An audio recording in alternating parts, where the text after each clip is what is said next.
Alors aujourd'hui, on va décortiquer les tensions avec l'Iran, mais avec un regard vraiment différent. On va explorer une analyse qui, disons-le, sort complètement des sentiers battus. On va toucher à la stratégie, à l'économie et même à des choses plus inattendues, comme des prophéties. C'est parti. On a tous un peu cette impression de déjà-vu, non ? Ces appels à l'intervention, la manière de présenter un régime comme le mal absolu. Eh bien, la source qu'on analyse aujourd'hui nous dit que tout ce qu'on entend sur l'Iran ressemble, mais alors étrangement, à ce qu'on a entendu juste avant d'autres conflits, et on sait comment ça s'est terminé. Souvent bien loin des belles promesses du début. Regardons les faits, juste pour se rafraîchir la mémoire. La guerre en Irak. On nous promettait une affaire de 4 mois maximum. Résultat ? Plus de 20 ans de chaos et la naissance de Daesh. La Libye, on allait libérer le peuple d'un dictateur. La réalité, selon la source, ça a été l'apparition de marchés aux esclaves en plein Benghazi. Et la Syrie, on voulait faire tomber Assad, et au final, ça a surtout profité à des groupes encore plus extrémistes.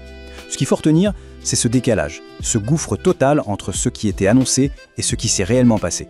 Bon, passons maintenant à la première couche de cette analyse, la pure réalité stratégique.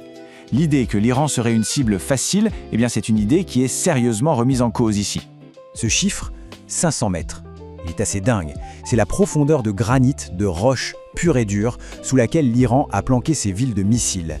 Pour vous donner une idée, les bombes anti-bunker les plus puissantes, elles peuvent traverser 60 mètres de béton. On est très très loin du compte. On parle d'une forteresse quasi indestructible, le résultat de 40 ans de préparation. Ok, on pourrait se dire, et la supériorité technologique américaine comme les fameux avions furtifs F-35 ? Eh bien, l'analyse pointe vers une défense qu'on appelle asymétrique. Un avion peut être invisible au radar, ok, mais son moteur, lui, crache une chaleur phénoménale. Et avec des technologies russes et chinoises, l'Iran aurait mis en place un réseau de capteurs capable de pister cette signature thermique. En gros, le F-35 pourrait ne pas être si furtif que ça dans ce coin du monde.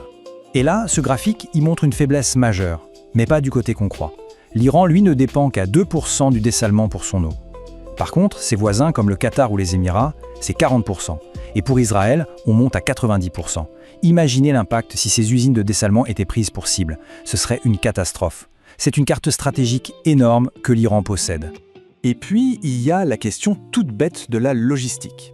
Les États-Unis produisent à peu près 100 missiles Tomahawk par an. Sauf que récemment, en à peine 20 jours, ils en ont tiré plus de 400.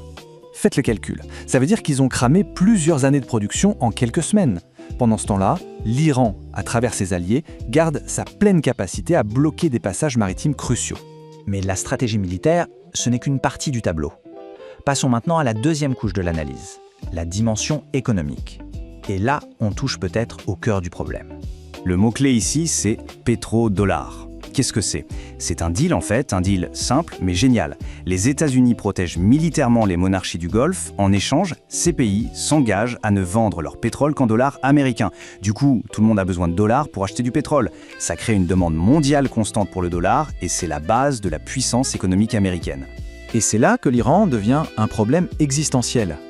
En vendant son pétrole à la Chine, non pas en dollars mais en yuan, il ne fait pas juste du commerce. Il attaque le système à sa racine. C'est une attaque directe contre la domination du dollar. Et selon cette analyse, la vraie raison d'une guerre ne serait pas de protéger la région, mais de protéger ce pilier fondamental de l'économie américaine. Mais même cette raison économique, aussi puissante soit-elle, ne suffirait pas à tout expliquer d'après cette analyse. On arrive maintenant à la couche la plus profonde, la plus déroutante, il faut bien le dire. On quitte la géopolitique, on quitte l'économie, et on entre dans un territoire beaucoup plus étrange. Si les arguments stratégiques et économiques ne suffisent pas, s'ils ne justifient pas une escalade pareille, alors qu'est-ce qui se passe ? La source suggère qu'on est face à une logique qui n'est pas rationnelle au sens classique du terme. Il y aurait une autre force à l'œuvre. Et voilà, on arrive au cœur de l'argument le plus provocateur de cette analyse. L'idée que certains acteurs, de part et d'autre, seraient motivés non pas par la politique ou l'argent, mais par une conviction messianique. La croyance qu'une guerre totale, une sorte d'apocalypse, serait une étape obligatoire pour accomplir une prophétie et forcer la venue du Messie. Là, on est bien au-delà de la théorie des jeux. Ce qui est dingue, c'est que même sur ce plan-là, il n'y a pas de consensus. D'un côté, l'analyse pointe des groupes messianiques et des chrétiens sionistes qui verraient cette guerre comme une étape nécessaire, presque souhaitable. Mais de l'autre côté, elle met en face de nombreux rabbins et aussi des théologiens musulmans et chrétiens orthodoxes pour qui cette idée de forcer la main de Dieu est une hérésie absolue. Pour eux, un Messie dont on force la venue, ce n'est pas le vrai Messie, c'est son contraire, l'Antéchrist. Alors comment on conclut face à une situation aussi complexe, aussi folle? L'analyse propose de sortir d'une vision simpliste du monde en noir et blanc. J'adore cette métaphore. Le monde, ce n'est pas une partie d'échecs avec les gentils en blanc et les méchants en noir. C'est plus comme des gouttes d'huile sur l'eau. Le noir et le blanc se touchent, s'entremêlent, créent des nuances. Il y a du bien et du mal dans chaque camp, et la réalité, elle est toujours dans ce mélange. Et donc face à ça, la réponse proposée par la source n'est pas géopolitique. Elle est personnelle, individuelle. La première chose, c'est de rester calme. Ensuite, d'agir de manière exemplaire. Et surtout, de propager l'espoir. Et ça, c'est peut-être la conclusion la plus puissante. Même pour ceux qui croient aux prophéties, rien n'est jamais écrit dans le marbre. Le mérite de chacun, la pureté des intentions et surtout la force de l'espoir, tout ça peut changer le cours des événements.